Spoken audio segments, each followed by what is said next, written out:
Please stand.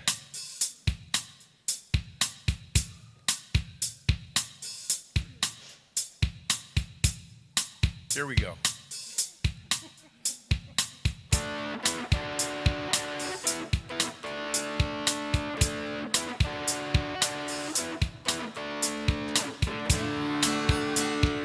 Now is the time to worship. Come.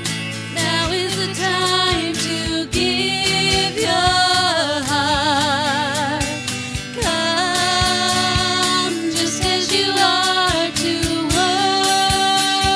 worship. Come just as you are before your God. Come. One day every tongue will confess you are God. One day every knee will bow. Still the greatest treasure remains for those who gladly choose you now. Come, now is the time to worship. Come, now is the time to give your heart. Come, just as you are to worship.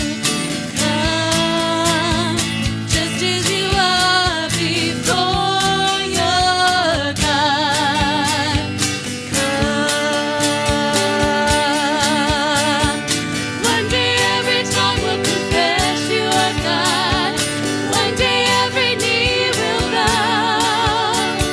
Still the greatest treasure remains for those who gladly choose you now.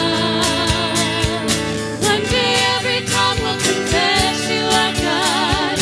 One day every knee will bow. Still the greatest treasure remains for those who gladly choose you now. Come, now is the time to worship. Come, now is the time to give your heart. Come, just as you are to worship. Come, just as you are before your God.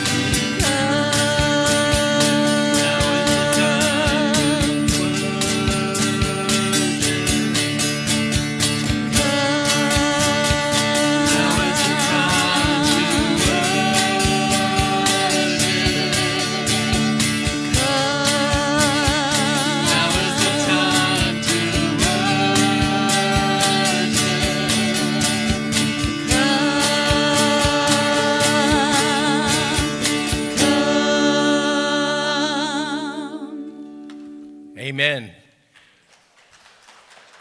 It is truly time to worship. Good morning. Welcome to the Ascend Contemporary Worship Service at Rejoice Lutheran Church here in Coppell, Texas. Our song of praise this morning is going to be Broken Vessels.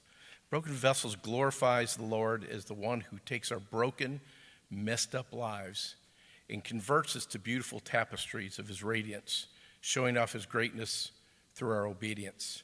It talks about how the protagonist is broken and in pieces, but was shown mercy and put back together by someone who loved him, Jesus Christ.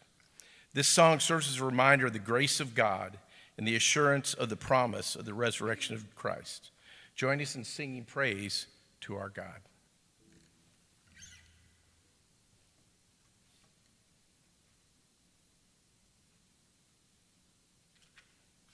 Excuse me, I'm used to playing bass guitar.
take our failure, you take our weakness, you set your treasure in jars of clay. So take this heart, Lord, I'll be your vessel, the world to see your life in me. Oh, amazing grace, how sweet the sound that saved a wretch like me. Oh, I once was lost, but now I am found. Was blind, but now I see. Oh, I can see you now. I can see the love in your eyes, laying yourself down, raising up the broken to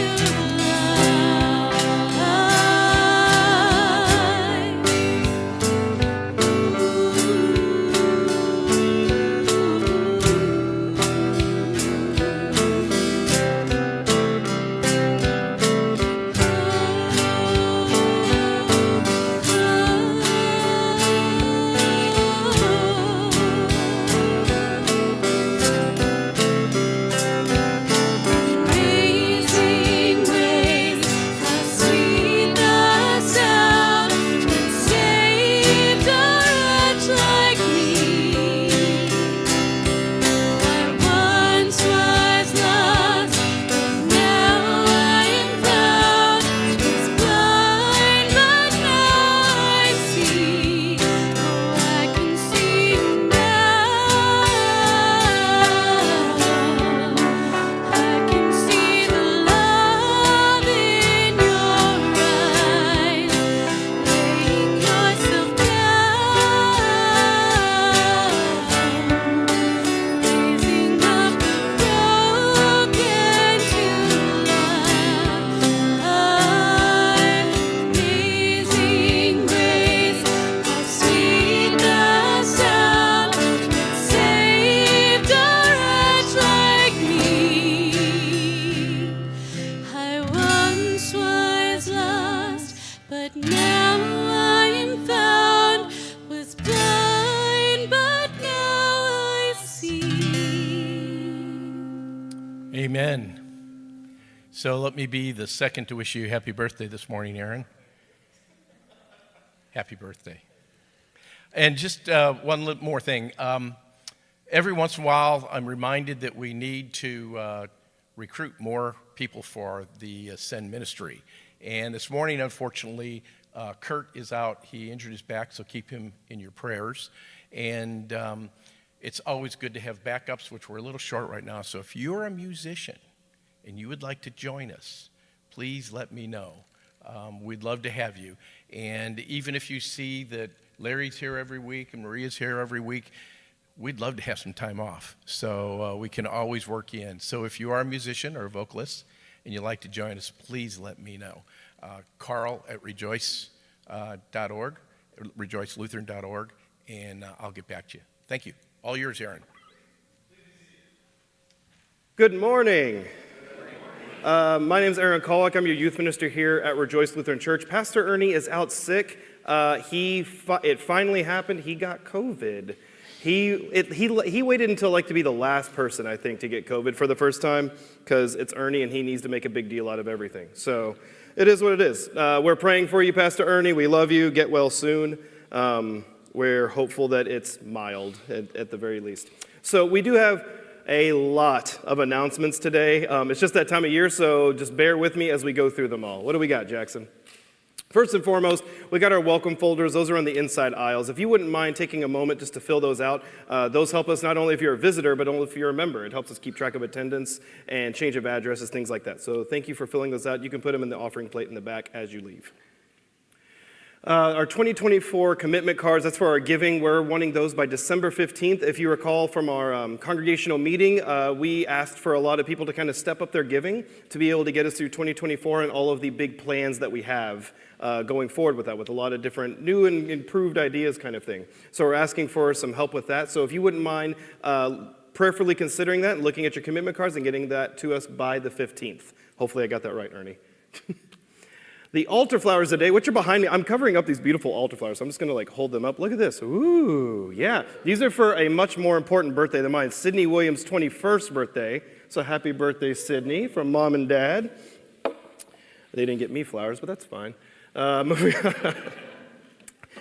Just FYI, the church staff is going to be off November 22nd through the 25th for Thanksgiving break. Obviously, if you have any pastoral emergencies or anything like that, we are always available to be able to talk with you and figure things out with you. But otherwise, we will get back to you next week.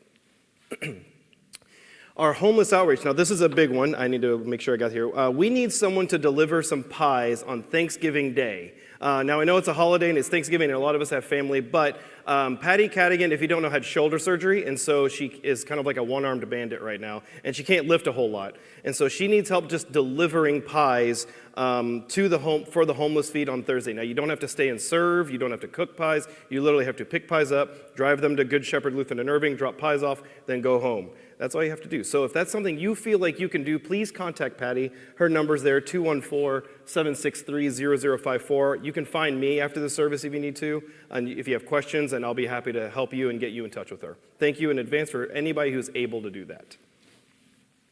The angel tree. So if you look out in the narthex, our Christmas tree is up, and some of you might be thinking, whoa, we haven't hit Thanksgiving yet. I'm a traditionalist. We don't decorate until after Thanksgiving, and you're right. But we have the angel tree, which is our awesome ministry for children in need who have a lot of different things that they need or want for Christmas, and so it's a big tradition here at Rejoice. And so we would love for you guys to be able to take one of those cards and be able to get gifts back here by December 10th. Now, on the back of those cards, it says December, I think, 15th.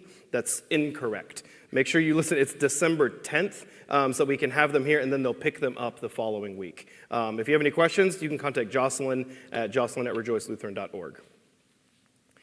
We have Deck the Halls of Rejoice next Sunday. So after the late service next Sunday, we'll be decorating the sanctuary and everywhere for Christmas. If that's something that you feel a gift for and that you're able to stay and help, please do. You just have to hang out after the service, and there'll be plenty to do.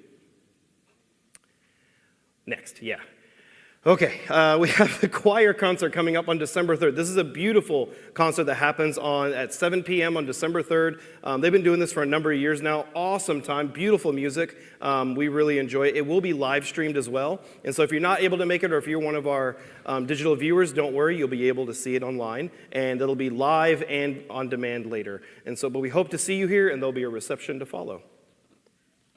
Parents' Day Out is December 16th. From 11:30 to 3:30. So this is a time when parents and grandparents, you can come up, drop your kids off, and you can go get your shopping done, or you can go take a nap, whatever it is you need to do. And so we will be providing lunch for that event. It's a lot of fun. We're going to be doing crafts, games, the whole kit and caboodle. That's for kindergarten through 5th grade, 6th grade through 12th grade. We're asking that they come and help out because and so that'll be really important. So it's going to be a huge event. We're really excited about it. If you have any questions, you can find me or Katrina.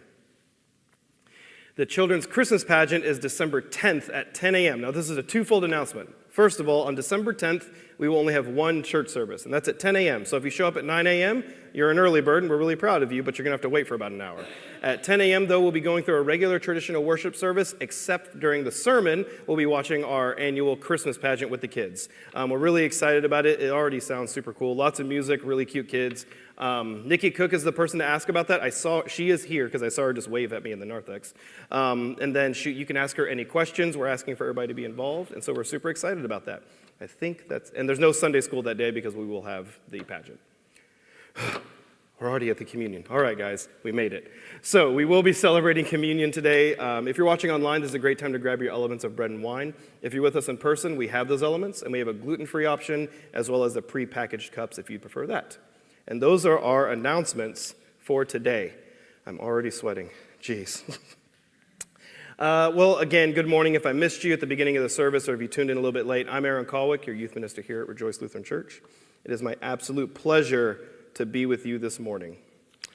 As Carl said, and in case you weren't aware, today does happen to be my birthday. I have officially hit the top of the hill. I'm 40 years old today. I know, right? I know. No, don't clap. No, don't clap. I know, I finally grew up. You know, they tell you like 40, like you're over the hill. I'm married into a family that does the turkey trot, which I know is not on everybody's bucket list. I got to tell you, downhill, I'm okay. I'm okay with downhill because running is just not my thing. Being a new dad at 40 years old is kind of interesting, right? A lot of my friends, among a lot of my friends, I'm usually one of the older ones. I'm not the oldest, but I'm one of the older ones. And a lot of them had their kids when they were in their 20s. Yeah, he's the oldest. A lot of them had my friends, a lot of my friends had their kids when they were in their 20s, some in their 30s. We just managed to squeak in, like I was like 39 and a half when we had Ember. And we've talked about it before. We had Ember later in life than we had planned, but I wouldn't change a thing, right? All the things I learned throughout the years, they kind of help inform the decisions I make. I'm a little more mature than I was when we first started. Not a lot, but a little more mature. Because here's the thing. I know I'm going to have my own experiences with my own kid. And everyone tells me, it's like, oh, just you wait until, X, Y, Z. And I'm like, I get it, Because it's not like we came into this whole parenting thing, like, with nothing. Like, Katrina and I have been working with kids for a while. As an example, before we started working in churches, we were volunteering with the Lutheran Youth Organization for a long time, with Brenda Rhodes, actually. Katrina and I worked at Apostles Day School, which is the Montessori school that used to be down the road from here on MacArthur at Church of the Apostles. The school, unfortunately, is no longer a part of that. But we worked there for a while. I worked in the after-school program, which is 2 to 5-year-olds, and Katrina worked both during the day in the actual classroom and then in the after-school program while she was in grad school. I honestly took the job because I needed to pad my resume a little bit while I was trying to get my door into ministry. And I had a lot of volunteers, but I wanted a job working with kids, and so that's initially why I took it, and I didn't know really what I was getting into.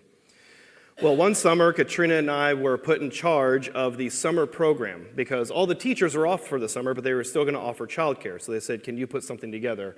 To which means Katrina was put in charge of the summer program, and she had a semi-handsome assistant that did what he was told.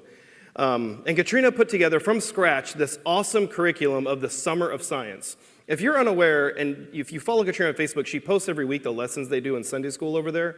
She makes all of that. That's all from her brain. She's amazing at this stuff. And so that summer, we would do things, every week had a theme. And so we'd have weather week or plant week or insect week, And so we built volcanoes. We grew a garden in the middle of summer in Texas. It was successful. And we had caterpillars that grew into butterflies, and we released the butterflies, all the fun things you do. It was, at that time, the most fun and most exhausting summer I had ever had. And we had one kid that I'm never going to forget.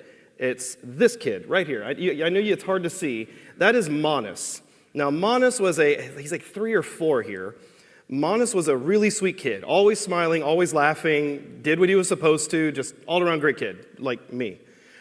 Well, one day, why are you laughing? One day, Manas' dad is picking him up, and he asks me, hey, what are you teaching the kids this week?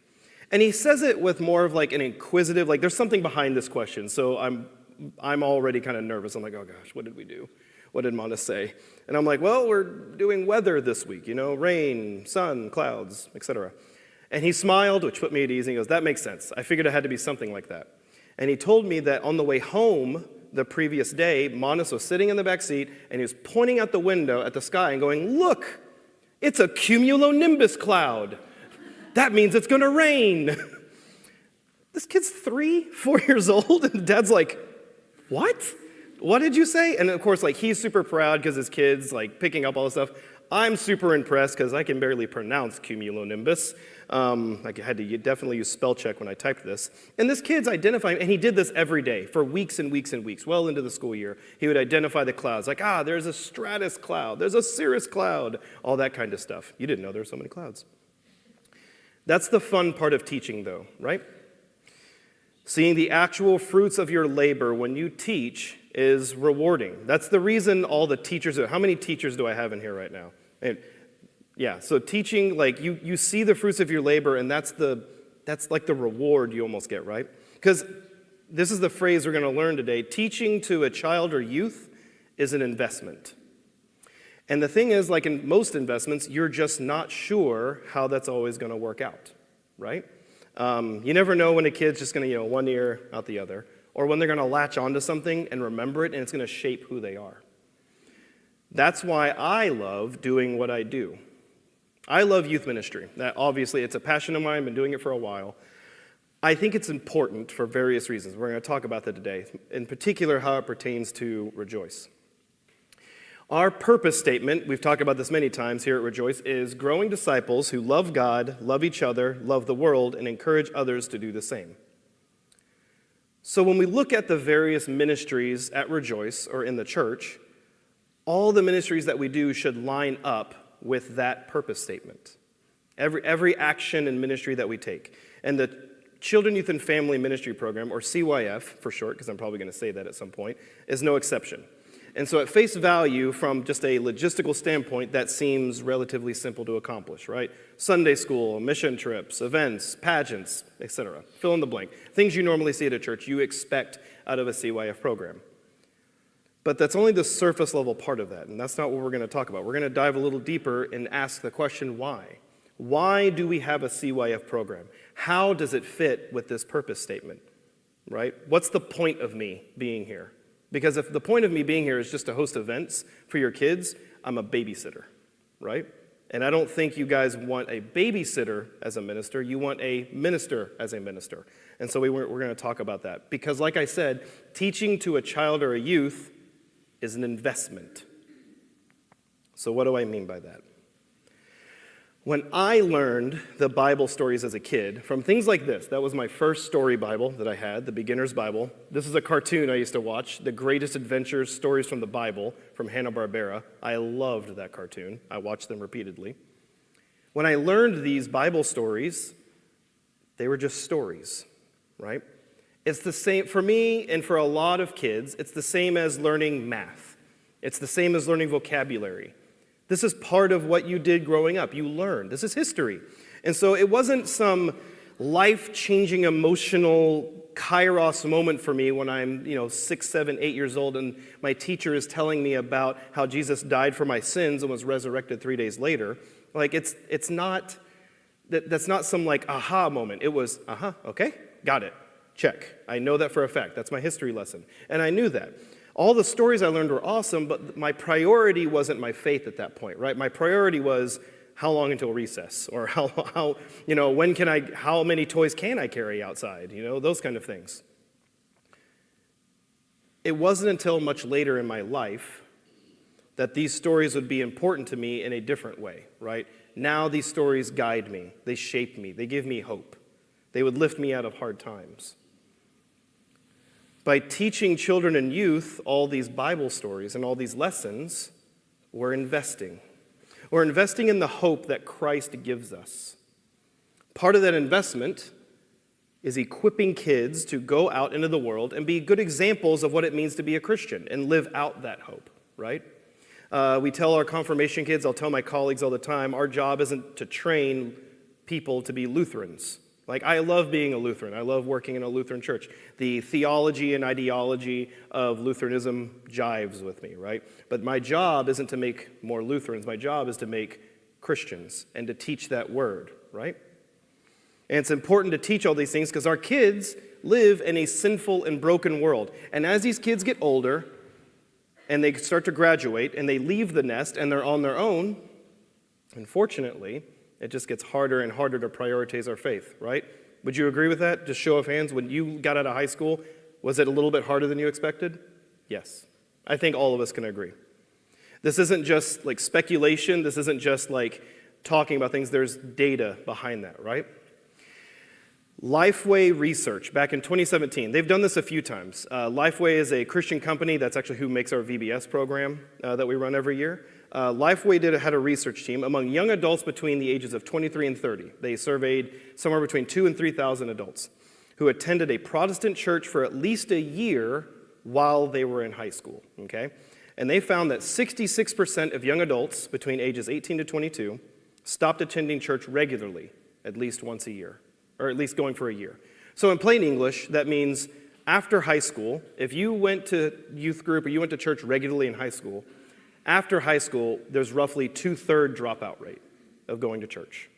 Now you might think that's a depressing thing and that's harrowing to hear. I'm going to tell you that's not new news. This has been going on for decades and decades and decades. But when I was in high school, the number that they would tell you is about 50% drop off. Right? At some point during the 2010 era, it went up so far as 70 to 75%. It actually went down a little bit, down to 66. And in fact, if you think about it, when the people that answered that had a dropout rate, 96% of them said that the reason they dropped out was that something changed in their life. Now that's college, that's got a job or something, right? That makes sense. Logically, that makes sense. You're busier, something's going on, you have to make an adjustment. About half of the people who attended church or stopped attending church while they were in college said going to college was the reason they stopped going to church. Duh, right? When you go to college and you're on your own, Sunday morning isn't really a thing you're probably like really looking forward to. Make sense? But here's the thing, and here's why I talk about that. Teaching to a child or youth is what? It's an investment. And that investment is not for us, like most investments that you make, right? This is not your 401k. This is for them. Jesus says in the Gospel of Matthew, this is in the 18th chapter, he says, "Truly I tell you, unless you change and become like children, you will never enter the kingdom of heaven.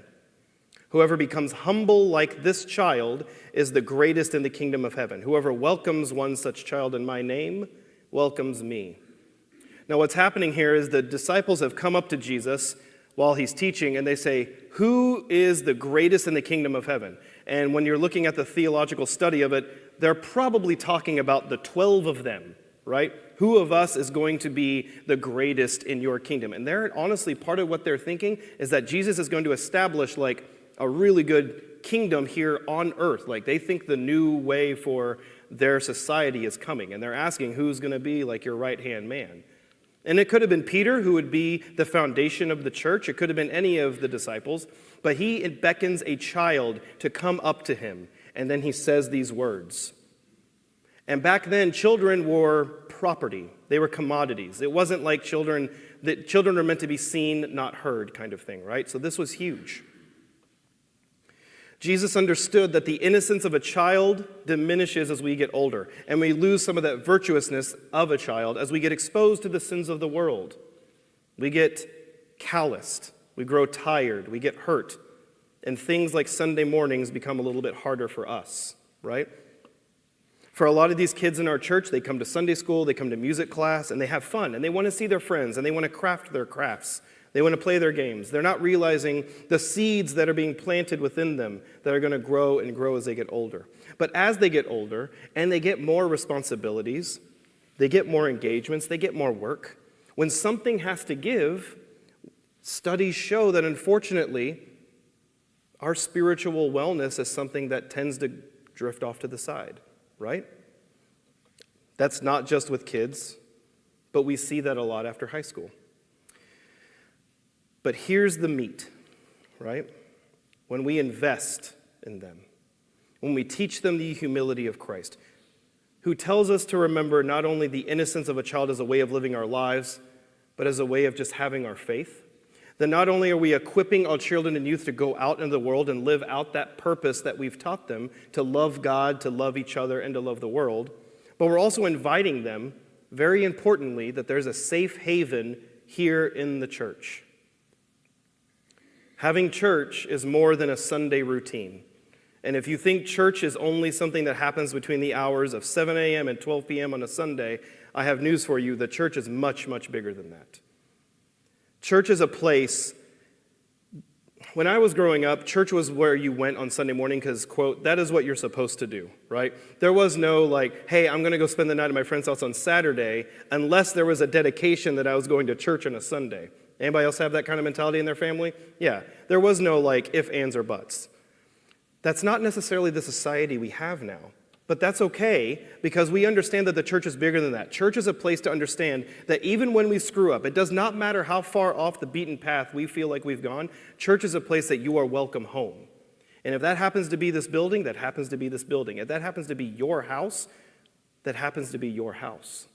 Church is a place to have friends and family that no matter what's going on, no matter what similarities or differences that we have, no matter where we fall on the lines of political views, no matter where you find yourself on the morality line, we can all agree that living out Jesus' lifestyle of love and compassion and forgiveness is correct, right? By having things like Sunday school, mission trips, lock-ins, fundraisers, escape rooms, Halloween and Christmas parties, VBS, game nights, scavenger hunts, hotel gatherings, whatever. Like the gamut is huge of the events that you can run for a kid. By having all of these things that we do as a group, we give them that church. We invest in them, that love and lifestyle. So when they do go out and more than likely fall away, they know they have a home in the church. I want to clarify one thing. Jesus isn't saying to act like children, right? He's very clear. Because here's the thing, children make mistakes, right? That's why we don't act like children. Children make mistakes based on the inexperience they have in life. And as I'm sitting up here on my 40th birthday, sometimes you don't have the luxury of falling on that, right? You should know better to do certain things. Now, I still have a lot left to learn. You all still have a lot left to learn, but that's part of it. He says we should become like children. So whoever becomes humble like this child is the greatest in the kingdom of heaven. A child isn't worried how cool they look while they're playing tag. They just want to play tag and run ridiculously, like arms flailing everywhere. Like no one looks cool while they're playing tag.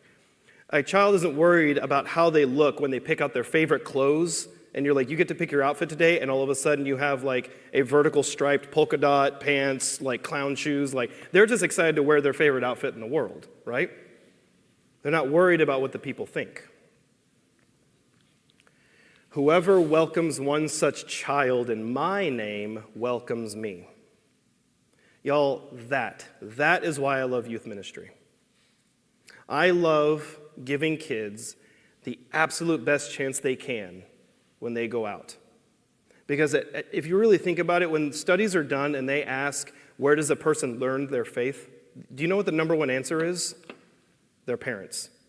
You want to know what the number two answer is? Their grandparents. The number three answer? Their teachers. It doesn't matter whether you go to a private school or not. They're learning how to live out a life from the people they see all the time. I see them for like an hour, maybe two every week. I don't have a lot of time with them, but I do what I can, right? To equip them that when they're out in their week and they're going to school and they are dealing with the things that they deal with, I give them the tools as best as I can that they need to live out that life. I love knowing that by doing what I can to bring children and youth into the church, I'm also, at the same time, welcoming Jesus into my life, because that's what he calls us to do. Y'all, our spiritual health is so important. Just like your physical health, your emotional health, your mental health, your spiritual health is paramount into living your life. And if I can do just a little bit to let them know that how important that is and what they can do to foster that health, to give them the tools they need to live in a world that continuously pushes them down, then I can feel good about my life. It's no secret